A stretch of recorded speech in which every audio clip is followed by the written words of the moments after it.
Hey, y'all. Thanks for tuning in to another episode of the Peace Podcast. This is season 2, episode 17.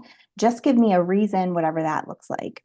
And so, if you're a parent, you're probably going to understand this story and immediately get it. But my 6-year-old is very anxiously attached. So, when I go to the bathroom, when I leave the room, when I walk up the stairs, I have to announce my move and what I'm going to be doing with that move so that he doesn't feel anxious about me not being in the same room as him. And even then, I'll go to the bathroom, which is, by the way, where I hide when I need to get a minute to myself because sensory overload. But he'll even then come up the stairs and he puts his little hands underneath the door and he's like, "Are you finished? Are you finished?" And he's trained himself to be able to hear when the toilet paper is being torn, to be able to hear when the toilet flushes, to be able to hear when my hands are being washed. And he knows exactly what part of the process I'm in. And he's calculated how much time it's going to take me before I come out to be in the same room as him. Does he need me? No. But he's so anxiously attached to me that he wants me to be in the same space with him. And sometimes I catch myself saying, "Stop being so afraid. Stop, stop thinking that something's going to happen to you every time I walk out of the room." But then I think about the way that I've been in relationship, right? And so sometimes when we're anxiously attached in relationship, what we'll do is we'll latch on so tightly because we don't trust the person and because we don't trust the process. So we feel like we have to be attached at the hip to this thing because if we let it go or we let it breathe or we let it move on its own, then it might just decide to leave us, right? So that's what happens when you're anxiously attached. Now, when there's this other side of this, which is avoidantly attached. And when people are avoidantly attached, they avoid all things because of lack of trust in themselves. So they don't think they can make a good decision. They don't think that they're going to be lovable when they get into that space. And so they're kind of ambiguous because if they're ambiguous, then they didn't make the choice that caused the pain that exists in their lives. Now, I've been in spaces where I've had a partner who was both of these things. So he was both anxious and avoidant. And so we're going to talk a little bit about that one too, because I think that it really helps us and benefits us in relationship. And even when we're delving into our own internal needs to understand one, what type of attachment do we have? And two, why does that attachment exist? And so when we're thinking about anxious attachment, my sister and I've talked about her often, we have conversations around why do I feel this way and why do you feel that way? Because I am an anxiously attached or have been an anxiously attached partner, and she tends to be an avoidant. And her avoidant is in the name of, I don't want to attach myself to you because you might hurt me. So again, lacking trust in her attachment to people or her ability to pick people who won't hurt her. Where my anxious attachment says, if I can just control my surroundings, then this thing will feel safe.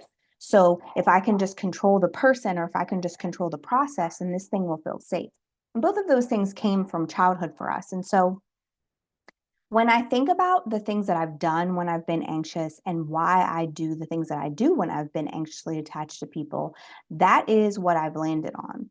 It's coming from a space where you felt like your world was turned upside down. And perhaps it wasn't because of you, perhaps it was because of the actions of other people. And because you wanted to make it safe again, you wanted to control the people and control the process of the situation. And if you could just do that, then the situation would remain normal.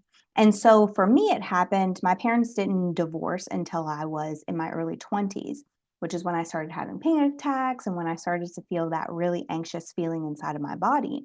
And I finally landed on the fact that the reason that that happened at that point in time is because everything that I had ever known felt like a lie. And everything that I had ever known to be the stability in my life really wasn't. And now that was even gone. Now that even that idea or image was gone.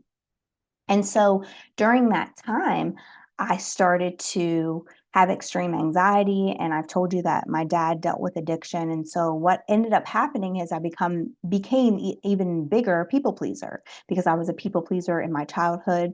And I just wanted to make everybody happy so that everybody would remain at this um, flat line, which is crazy because growth can't happen there and life can't happen there when it's flatlined. But that made me feel safer because there were no blips, there was no chaos, there were no other things happening that were beyond my control. I could predict.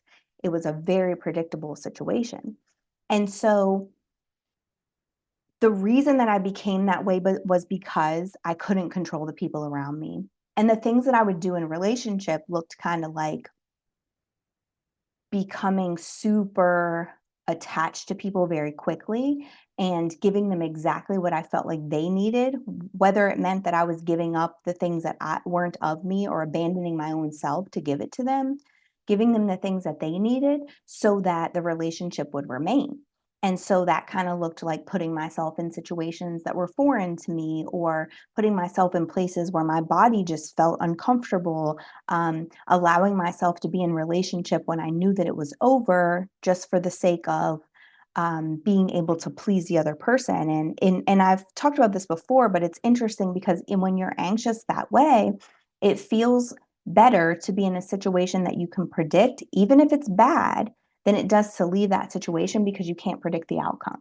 So you'll stay in relationships with people, you'll stay in jobs that you know are no longer for you, you'll stay in situations, friendships, whatever that you know aren't serving you. Like I remember I had a friend for 20 years and I could feel the tension in our conversations. I could feel the tension whenever she would come visit me. I could feel myself prepping to not mention certain things whenever she was around me because I knew that she was triggered by those things and that she would get annoyed by those things. And so, because I could feel and sense that, I would avoid those conversations.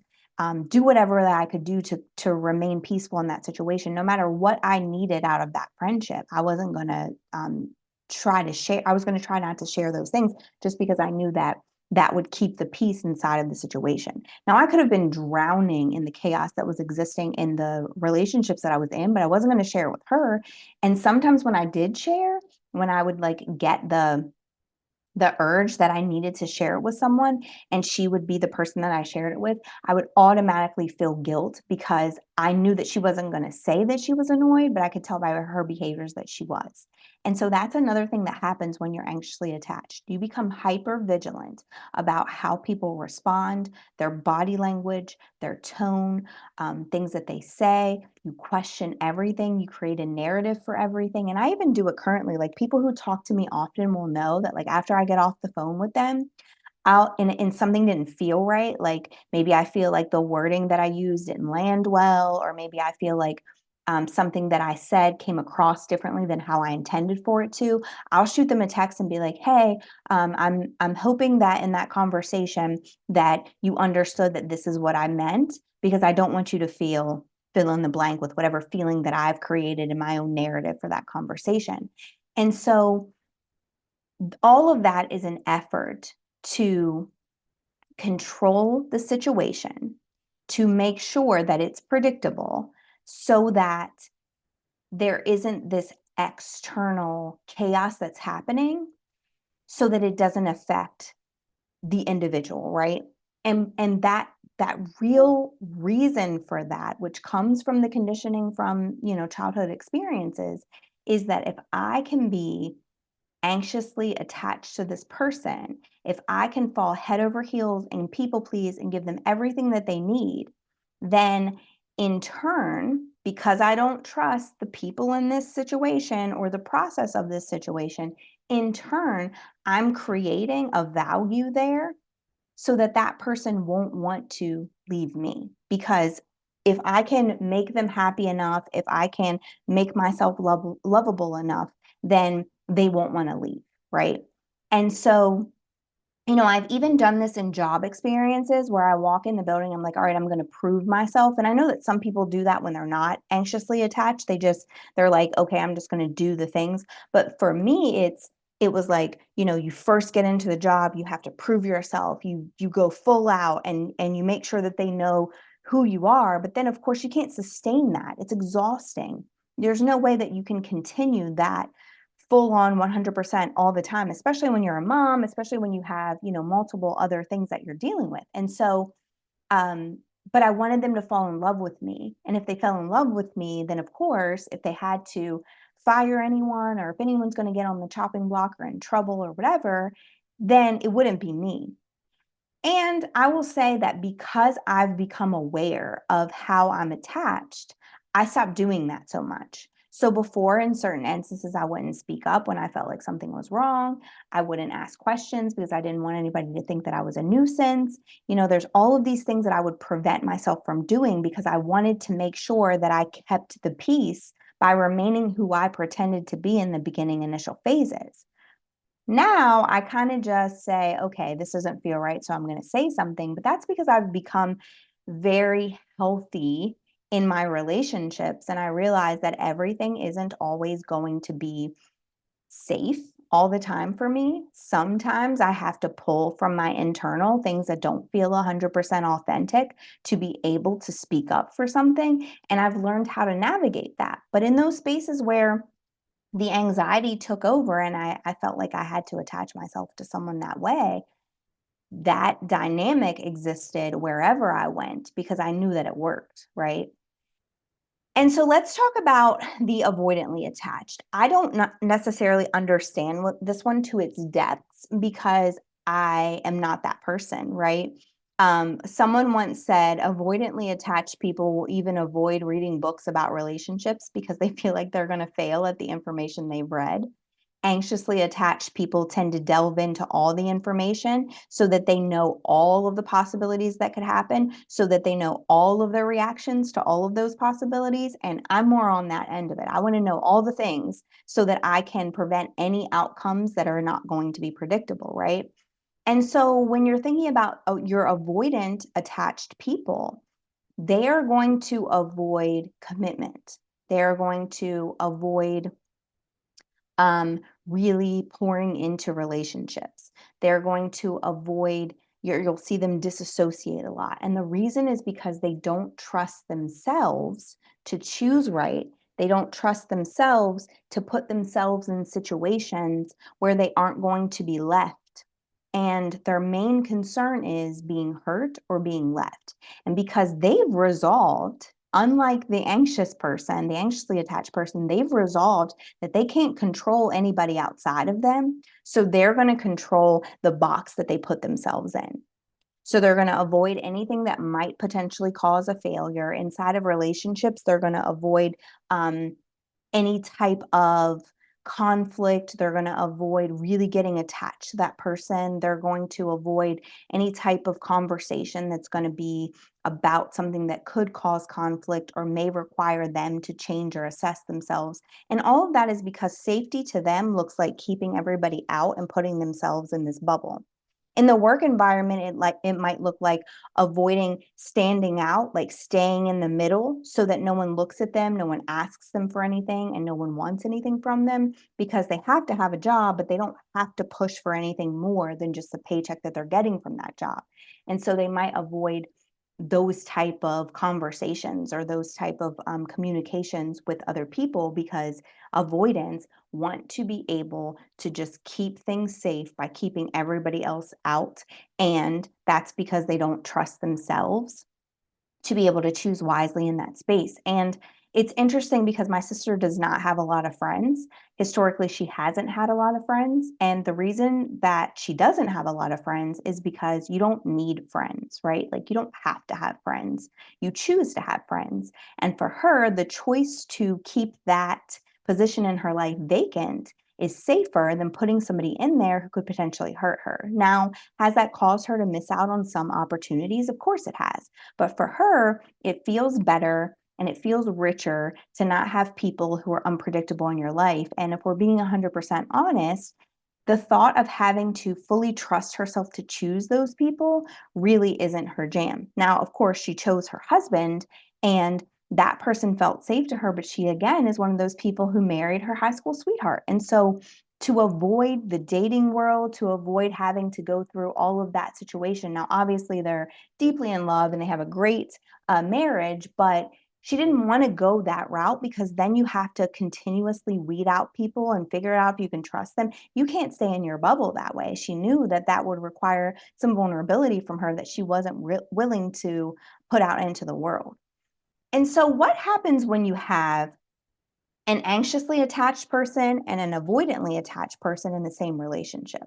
Well, that looks like you're not going to control me coming from the avoidantly attached person. I'm not going to be fully vulnerable with you coming from the avoidantly attached person. And I'm not going to 100% commit to this because I fear your abandonment. And I don't 100% know if I trust myself to choose the right person for me.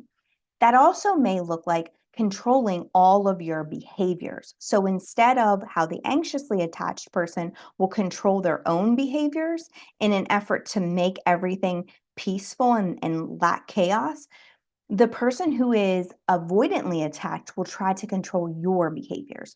So that person might think about, okay, if I can control everything externally from me, then I can trust myself to be able to exist in that space. So when I dated someone who was avoidantly attached, he didn't want me to leave, but he would do things to make me want to leave. So he would yell or he would argue or he would cause arguments. And he knew that that was going to make me want to leave. But that was really in an effort to, because he had abandonment issues and he was also avoidantly attached, that was really in an effort, well, he was actually both, but that was really in an effort to ensure that I really loved him without him having to actually commit to the process of being vulnerable in the relationship. So if I can start a fight with her and she fights for me, then she must really love me, but I still don't have to be fully vulnerable so I can avoid that at all costs. Um, and really taking risks inside of a relationship is not something that they do. So those might be the people that are dating for years and years and years, and they haven't committed to taking a next step in that relationship because to them that feels like being way too vulnerable and it's too big of a risk because they don't trust themselves to pick the right people inside of that space. And again, like I said before, that person is pulling away while the anxiously attached person is pushing in. So the anxiously attached person is like, when are we going to do this? When are we going to go to the next phase? Because they know that if they can control the process and if they can make people please so that they can make the person happy, give them everything that they need, then that keeps them safe. And so when you have these two people in a relationship, there's this whole push and pull thing that happens, right? And so you have one person who like maybe wants to go out with their friends, and then the other person who's like, well, I want to come with you, or calls them a million times where they're there, or whatever it is. And so this person is like avoiding all conversation because you're exhausting. And then this person is showering and smothering that person with so much what they feel like is love, but really it's because if I let you go, if I take you off this lead, much like if you put an animal outside, I don't trust you or this process enough to think you'll stay. And the avoidant is over here like, if I give you full control of the situation and I really get vulnerable and let you into my world the way that you're trying to, then perhaps you'll abandon me. So I have to keep myself in this bubble where you can't fully get in. So you can imagine what that dance looks like. It's a constant struggle between two people who are trying to be safe, but you can't really create safety in that dynamic because of the push and pull. It's always rocking the boat. So you can't control the people externally from you. But if you're listening to this podcast and you're trying to figure out which one of those you are, like let's say you're not healthily attached. Healthily attached people are like, go hang out with your friends. I trust that you're going to come back to me. And if you don't, if you make a false move while you're there, I also trust that I'm going to be good on the other side of this process. Like that's what a healthily attached person will do. A healthily attached person will say, oh, you want to communicate about this thing that's bothering you? Absolutely. Let me hear what it is that you have to say about this. And I can have a conversation with you. I can validate you without having to agree with you. And we can have that conversation and this still exists in a healthy space. Where those avoidantly and anxiously attached people, the anxiously attached person is going to apologize a million times because they want to create the peace. And the avoidantly attached person is probably going to say, you're right. or avoid the conversation altogether so that there doesn't have to be chaos inside of it because they're trying to protect themselves inside their bubble. So, if you're listening to this podcast and you're trying to figure out which one of those you are, if you're a healthily attached person, kudos to you. You've gone through the process of really understanding who you are and being healthy inside of spaces. If you're finding yourself leaning toward the anxiously attached part, what can you do? Well, the first thing that you really need to identify is that you are not in control of processes and you are not in control of people. In fact, those are the two things that you are out of control of.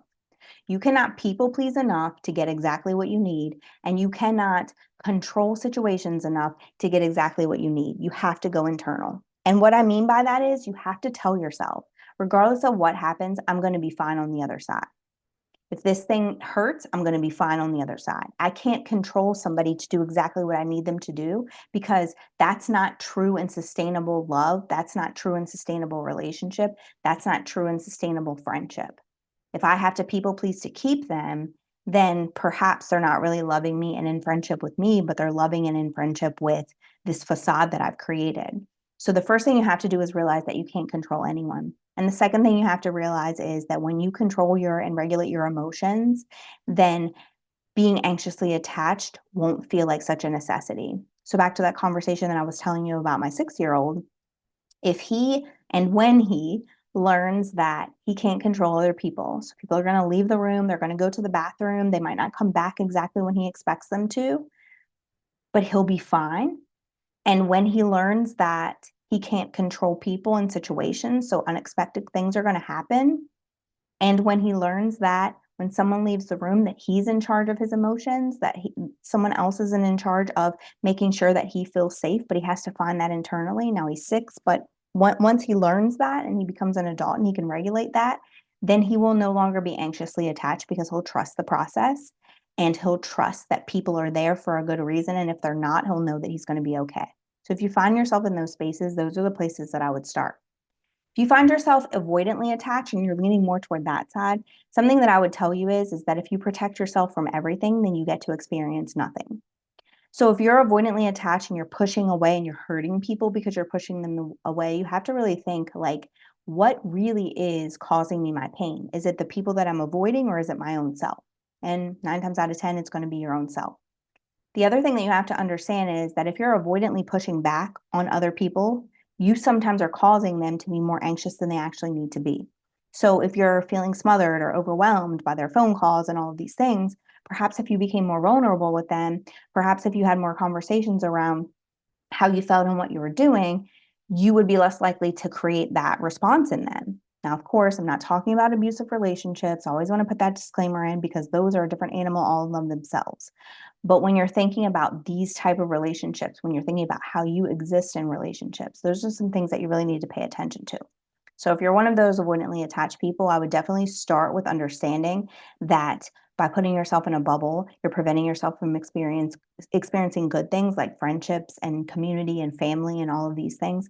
And you will never protect yourself fully from the things that are going to hurt you. If you have children, they're eventually going to hurt you. Life experiences will eventually hurt you. You can't always just put yourself in a bubble and protect yourself from that. In fact, we call that snowplow parenting when you do it to your children. So why would you do it to yourself? So if you're in a space where you feel like you're avoiding things, you really need to delve into that and discuss with your partner or even, have the conversation with yourself. Why do I feel this way? Why do I feel like I need to protect myself from all people and not get close to anybody? Once you figure out where that's coming from, you probably are going to be able to understand that the way that you're responding to your partner, to your workplace, to the spaces that you're in is really the way that you wish that you could have responded when you were a child. So hopefully that resonated with you. And if it did, please share with whomever you think it might resonate with as well. I think understanding is so important, and hopefully this word helped you do that. But also, if we have wisdom and we keep it to ourselves, that's selfish. But when we share it with other people, then we're able to get them out of the bondage that they're existing in, because these two experiences are bondage as well. So remember, you can look me up on all social media sites. I appreciate you guys for tuning in, and as always, remember that if you want to reach out to me directly, you can just hit those DMs, and I would gladly have an individual conversation with you to talk to you about the things that are keeping you in bondage. Thank you again for tuning in. I appreciate you guys. Don't forget to subscribe and hit that share button and share it with your friends. I'll see you again next week.